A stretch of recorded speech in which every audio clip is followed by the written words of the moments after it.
Praise the Lord. प्रभु का एक बार फिर से धन्यवाद हो कि उसने हमें मौका दिया कि एक बार फिर से हम उसकी इस सभा में आ सकें और उससे अपने लिए निर्देश हासिल कर सकें और जान सकें कि प्रभु की मर्ज़ी क्या है, वो क्या चाहता है और हमें क्या बताना चाहता है। आज की प्रभु की सभा में आप सबका स्वागत है। प्रभु आप सबको बहुत बहुत आशीष दे। हम परमेश्वर के वचन में से पढ़ेंगे। हम पढ़ेंगे कि पहला तीमुथियुस उसका दूसरा अध्याय और उसकी 3 से और 6 आयत। पहला तीमुथियुस दूसरा अध्याय उसकी 3 से 6 आयत। और यहाँ पर परमेश्वर का वचन हमको बताता है, यह हमारे उद्धारकर्ता परमेश्वर को अच्छा लगा और भाता भी है कि जो यह चाहता है कि सब मनुष्यों का उद्धार हो और वह सत्य को भली भांति पहचान ले, क्योंकि परमेश्वर एक ही है। परमेश्वर और मनुष्य के बीच में एक ही बिचवाई यानी मीडिएटर है, अर्थात मसीह यीशु जो मनुष्य है। 5वीं आयत मैं फिर से पढ़ूंगा। परमेश्वर एक ही है और परमेश्वर और मनुष्यों के बीच में एक ही बिचवाई यानी मीडिएटर है, अर्थात प्रभु यीशु मसीह। परमेश्वर अपने कलाम के पढ़े और सुने जाने पर बहुत बहुत आशीष दे। आज हम इसी विषय को जानेंगे कि मनुष्य और परमेश्वर के बीच में मीडिएटर की क्या ज़रूरत पड़ी, बिचवाई की या मध्यस्थ की क्यों ज़रूरत पड़ी, और देखेंगे कि परमेश्वर का वचन इस विषय में हमको क्या बताता है। हम जानते हैं कि आदम ने पाप किया और वो क्या था कि परमेश्वर ने उसे एक आज्ञा दी और उसने उस आज्ञा को नहीं माना और वो आज्ञा को ना मान के पापी हो गया और परमेश्वर से दूर होता चला गया। परमेश्वर से उसका संबंध ख़त्म हो गया, बल्कि परमेश्वर का बैरी हो गया। और देखिए परमेश्वर का वचन क्या कहता है, और परमेश्वर से दूर होके परमेश्वर के क्रोध का भाग गया। अगर हम इफिसियों 5 और उसका 6 पढ़े तो यानी कहा है कि परमेश्वर का क्रोध आज्ञा ना मानने वालों पर भड़कता है। परमेश्वर का गुस्सा आज्ञा ना मानने वालों पर भड़कता है, और यही आदम ने किया और परमेश्वर के क्रोध का भागी हो गया और परमेश्वर उससे दूर हो गया और वो परमेश्वर से दूर हो गया।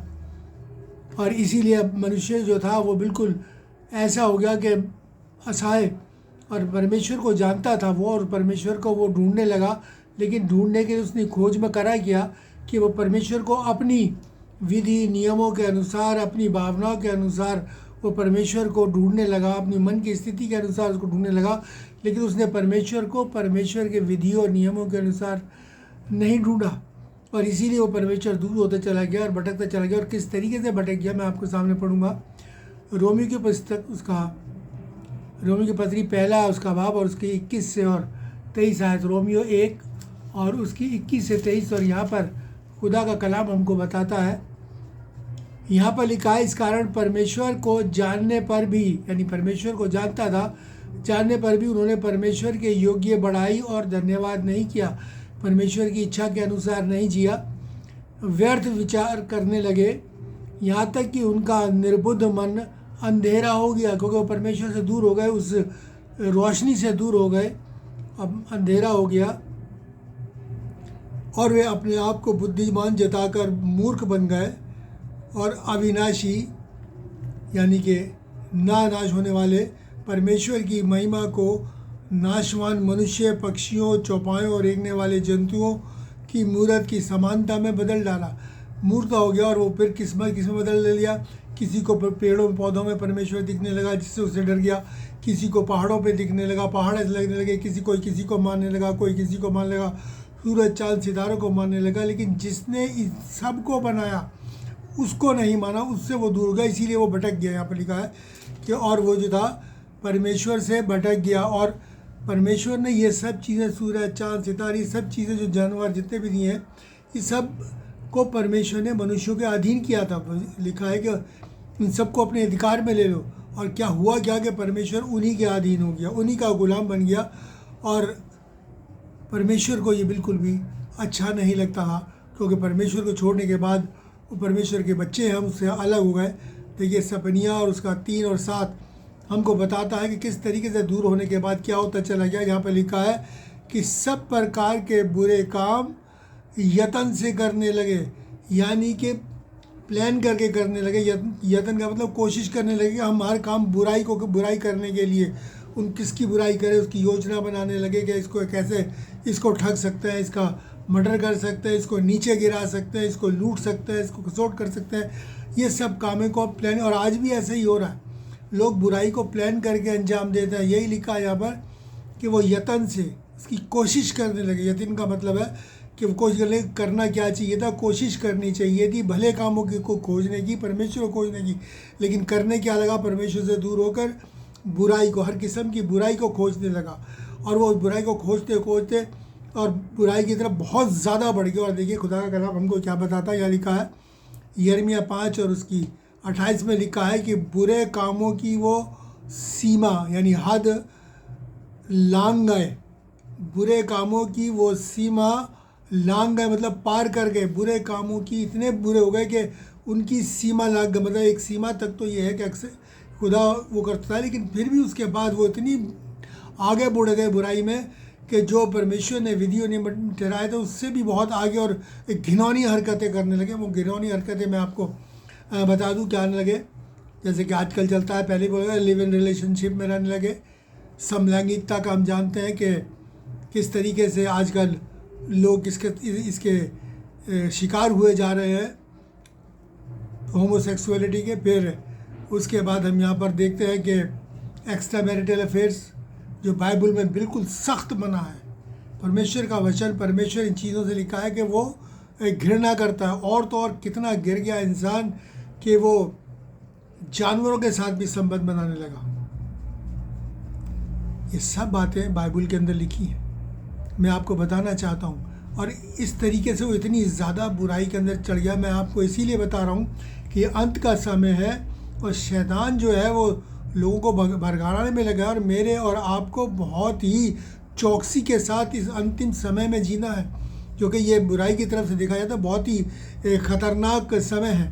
और देखिए वो किस तरीके से बुराई में चलते जगह। रोमियो उसका पहले ही बाब और उसकी 24 से 32 आयत मैं आपके सामने पढ़ दूँ। रोमियो 1 उसकी 24 से 32। और यहाँ पर देखिए परमेश्वर का वचन हमको क्या बताता है। यहाँ पर लिखा है, इस कारण परमेश्वर ने उन्हें मन की अभिलाषाओं के अनुसार अजुता के लिए छोड़ दिया। यानी कि परमेश्वर नाराज़ हो गया कि जाओ करो जो करते हो, और आपस में अपने शरीरों का अनादर करने लगे, क्योंकि उन्होंने परमेश्वर की सच्चाई को बदलकर झूठ बना डाला और सृष्टि की उपासना और सेवा की, ना कि उस सृजनहार की जो सदा धन्य है।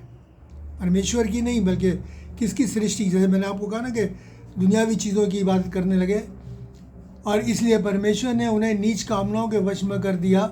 यहाँ तक कि उनको स्त्रियों ने भी स्वाभाविक, यहाँ की उनकी स्त्रियों ने भी स्वाभाविक व्यवहार को उनसे जो स्वभाव के विरुद्ध है बदल डाला, यानी कि अनैतिक कार्य करने लगे। वैसे ही पुरुष भी स्त्रियों के साथ स्वाभाविक व्यवहार को छोड़कर आपस में कामोत्तुर होकर जलने लगे। मतलब होमोसेक्सुअलिटी मैं आपको बताना चाहता हूँ, उसके विषय में बाइबल में लिखा है, और पुरुषों ने पुरुषों के साथ निर्लज काम करके अपने को अपने भ्रम का ठीक फल पाया। मतलब परमेश्वर ने उन्हें डांटा भी।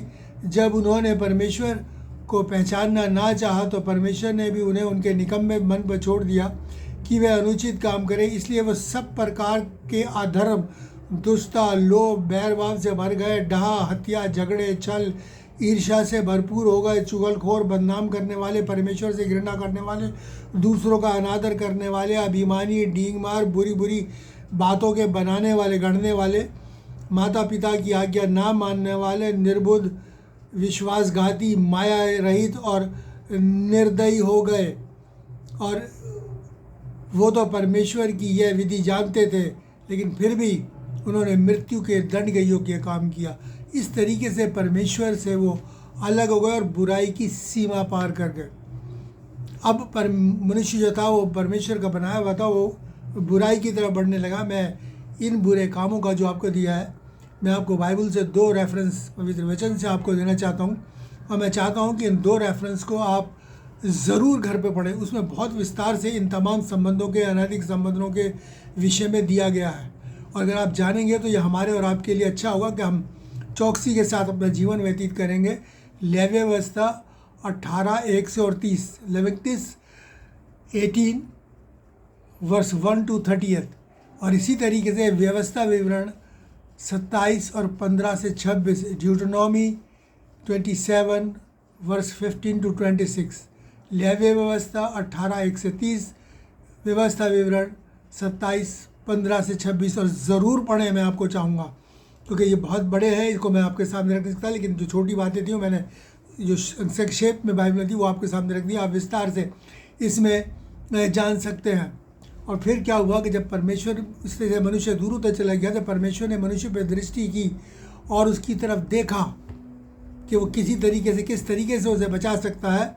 उसने खोजने की कोशिश करी, कोई मिले जो इनके लिए मेरे से निवेदन करे और मैं इनको क्षमा कर दूँ। तो देखिए परमेश्वर का वचन क्या कहता है, रोमियो उसका 3 अध्याय और 10 से 12, रोमियो 3 10 से 12 में क्या लिखा है। यहाँ परमेश्वर का वचन कहता है कि कोई धर्मी नहीं, एक भी नहीं, कोई समझदार नहीं, कोई परमेश्वर का खोजने वाला नहीं, सब के सब भटक गए, सब के सब निकम्मे बन गए और कोई भलाई करने वाला नहीं, एक भी नहीं।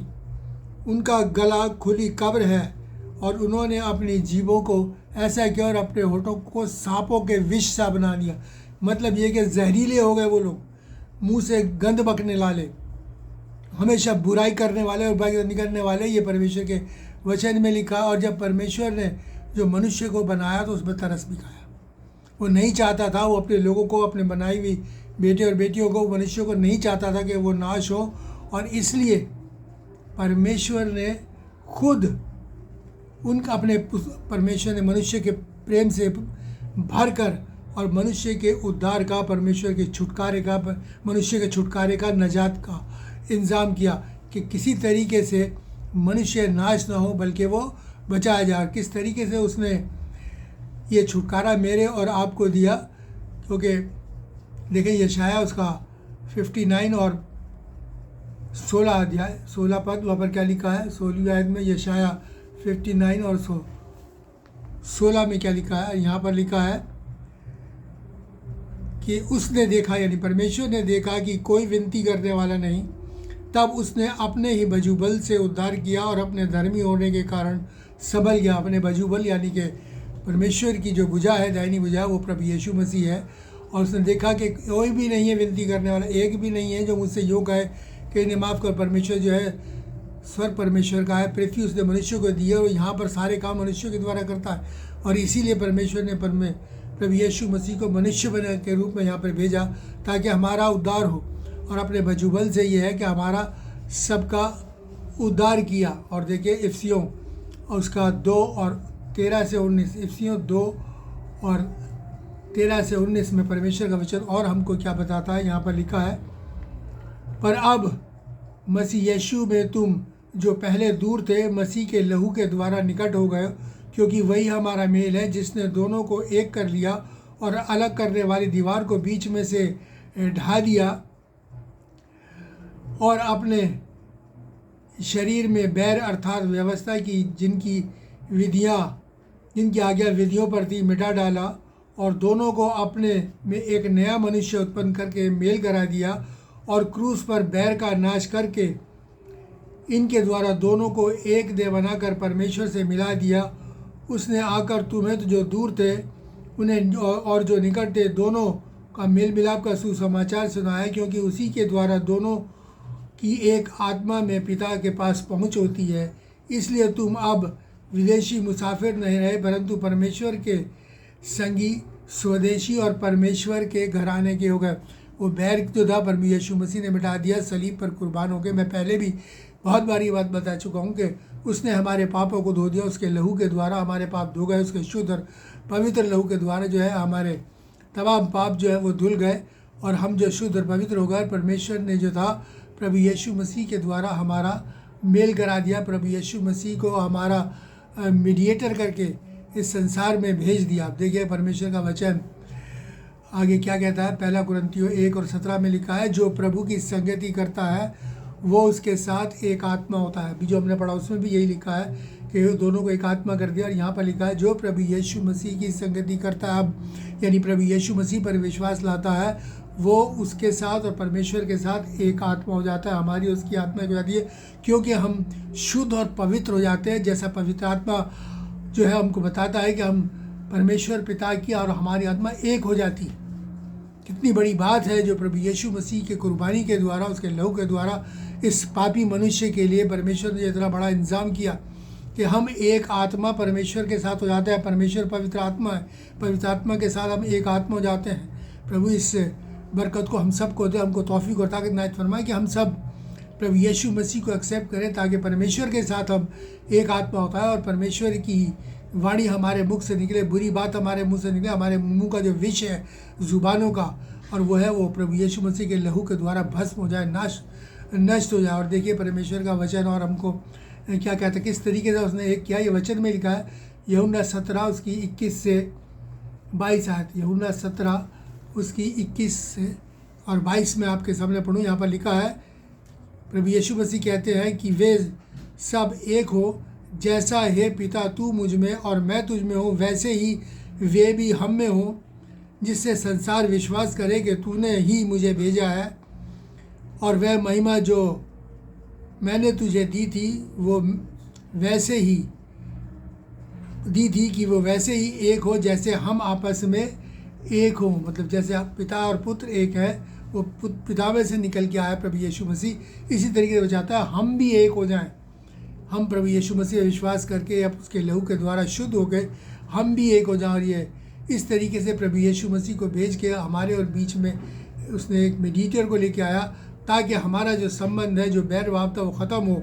परमेश्वर का जो क्रोध हम पर भड़का हुआ है वो प्रभु यीशु मसीह में आके रुक जाता है, और प्रभु यीशु मसीह में से दीनता, नम्रता, भलाई, संयम, धीरज, क्षमा, ये सब हमारे पास पहुंचती है और हम परमेश्वर के क्रोध से बच जाते हैं। क्योंकि पाप के परमेश्वर का पाप से कोई समझौता नहीं है, और परमेश्वर क्रोध आज भी भड़कता है, लेकिन यीशु मसीह के द्वारा, उस मीडिएटर के द्वारा वो क्रोध रुकता है और दया, करुणा और नम्रता जो है वो हम तक पहुंचती है। ये परमेश्वर का बहुत बड़ा कार्य है जो परमेश्वर ने मानव जाति के लिए किया। और इसके द्वारा प्रभु यीशु मसीह पर विश्वास करने के द्वारा हम फिर से परमेश्वर के अनुग्रह और उसके प्रेम के नीचे आ जाते हैं, क्योंकि उसका प्रेम की बारिश, अनुग्रह की बारिश हम पर होने लगती है। 2 कुरिन्थियों 5 और 17 में देखिए परमेश्वर का वचन क्या कहता है, सो यदि कोई मसीह में है वो नई सृष्टि है, पुरानी बातें बीत गई, देखो सब नई हो गई।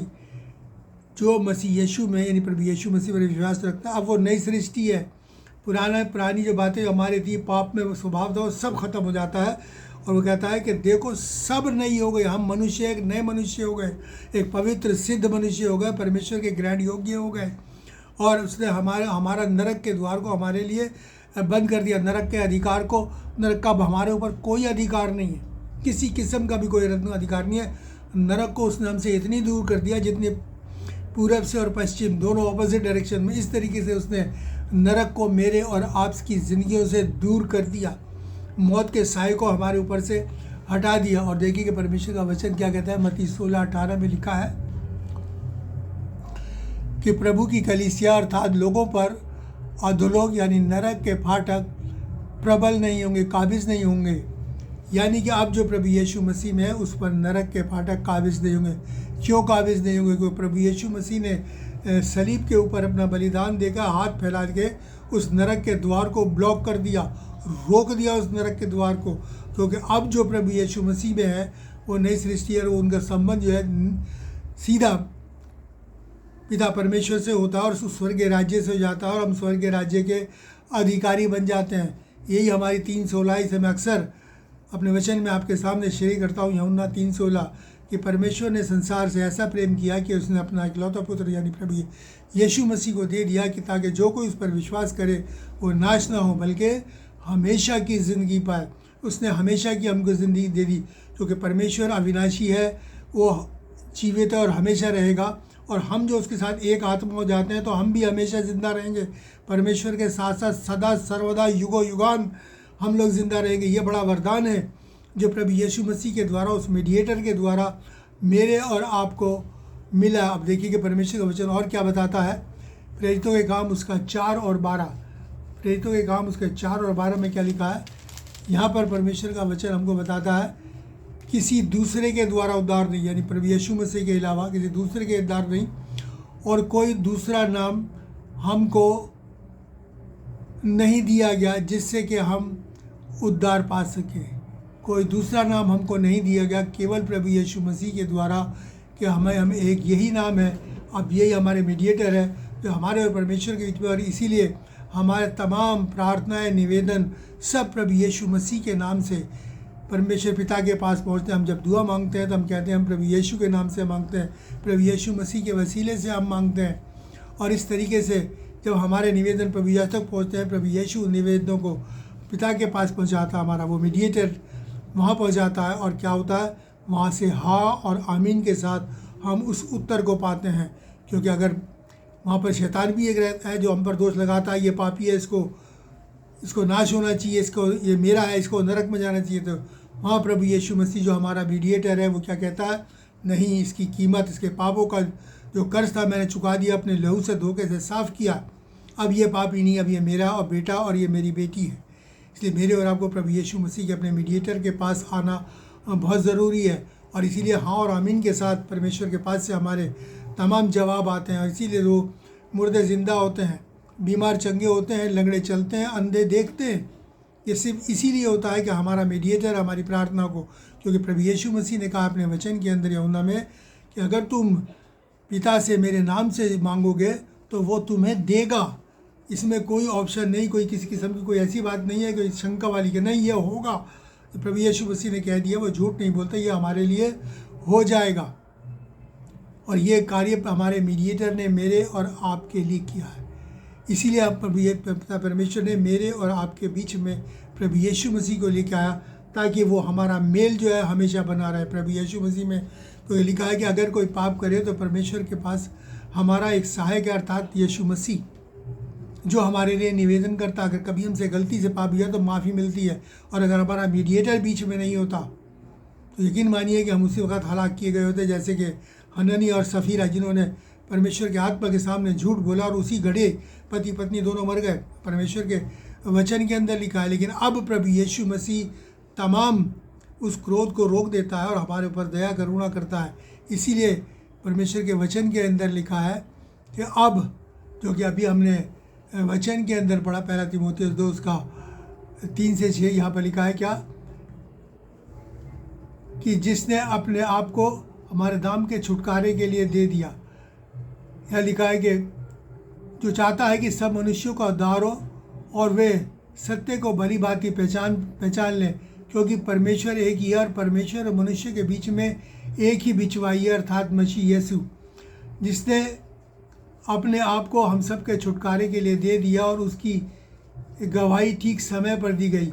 मैं तुमसे सच कहता हूँ, झूठ नहीं बोलता। ये सच्चाई है कि अब प्रभु यीशु मसीह हमारा मीडिएटर है और परमेश्वर चाहता है सबका उद्धार हो। अगर हम अपना उद्धार चाहते हैं तो हमें उस मीडिएटर के पास आना चाहिए, यानी प्रभु यीशु मसीह के पास आना बहुत ही ज़रूरी है। और हमारा मीडिएटर जो है बहुत ही अद्भुत है, बहुत ही मिस्टीरियस है। एक ऐसा अजीब परमेश्वर है जो कि अपने लोगों के अधर्मों को क्षमा करता है। और वो लिखा और यही नहीं करता, बल्कि हमारे लिए, हम नहीं जानते कि प्रार्थना कैसे करनी चाहिए, तो हमारे लिए निवेदन भी करता है। देखिए परमेश्वर का वचन रोमियो 8 और उसकी 34 में क्या कहता है। रोमियो 8 और उसकी 34 में लिखा है, मैं इसकी 26वीं पढ़ दूँ, कि इस रीति से आत्मा भी हमारी दुर्बलता में सहायता करता है, क्योंकि हम नहीं जानते कि प्रार्थना किस रीति से करना चाहिए। जो नहीं जानते उनके लिए भी है, परंतु आत्मा ऐसे ही आहें भर भर कर जो बयान से बाहर है हमारे लिए विनती करता है, हमारे लिए। इसीलिए कहा जाता है कि हमारी परिस्थितियों को देख के आत्मा हमारे लिए प्रार्थना करता है। यानी कहते हैं ना कि बेजुबानों की भी सुनी जाती है, बेजुबानों की। इसीलिए और देखिए 34वें आयत में क्या लिखा है, फिर कौन है जो हमें दंड की आज्ञा देगा। मसीह है जो मर गया और मुर्दों में से जी उठा और परमेश्वर की दाहिनी ओर है बैठ गया, और हमारे लिए निवेदन भी करता है, हमारे लिए प्रार्थना भी करता है कि ये इसे प्रार्थना करनी नहीं आ रही, इसे अपने आप को ठीक से बयान करना नहीं आ रहा, और परमेश्वर के सामने हमारा पक्ष रखता है, इसे क्षमा कर, जो ये मांग रहा है इसको दे।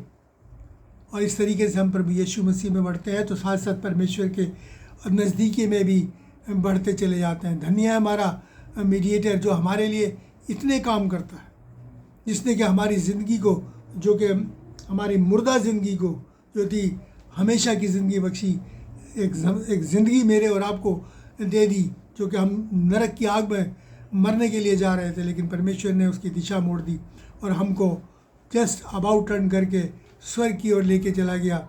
हम अपने मीडिएटर, अपने मध्यस्थता का धन्यवाद करें, प्रभु यीशु मसीह का निरंतर धन्यवाद करते हैं। परमेश्वर का वचन कहता है कि परमेश्वर का धन्यवाद करना भला है, और जो परमेश्वर का धन्यवाद करता है वो उसकी महिमा करता है। इसलिए इतने बड़े काम के लिए हमें उसकी महिमा करनी चाहिए। प्रभु यीशु मसीह में पिता परमेश्वर की महिमा और उसको आदर देना चाहिए कि उसने इतना बड़ा काम किया। हमने नहीं गुजारिश करी, हम तो पाप में, बुराई में बढ़ते चले जा रहे थे, गिरते चले जा रहे थे, लेकिन परमेश्वर ने खुद अपने भुजबल से यानी परमेश्वर ने प्रभु यीशु मसीह के द्वारा मेरे और आपका उद्धार का। धन्य है हमारा मध्यस्थ, धन्य है हमारा मीडिएटर, धन्य है हमारा बचवाई, जो आज भी इस वक्त भी हमारे प्रार्थना और निवेदनों को वो पिता के पास पहुंचाता है और हमारी हर ज़रूरत को पूरा करता है। अगर हम प्रभु यीशु मसीह के नाम से मांगेंगे मेरे प्यारे भाई बहनों, उसको ज़रूर पाएंगे। हो सकता है टाइम लगे, क्योंकि वो जानता है हमें उसकी टाइमिंग के ऊपर भरोसा रखना चाहिए।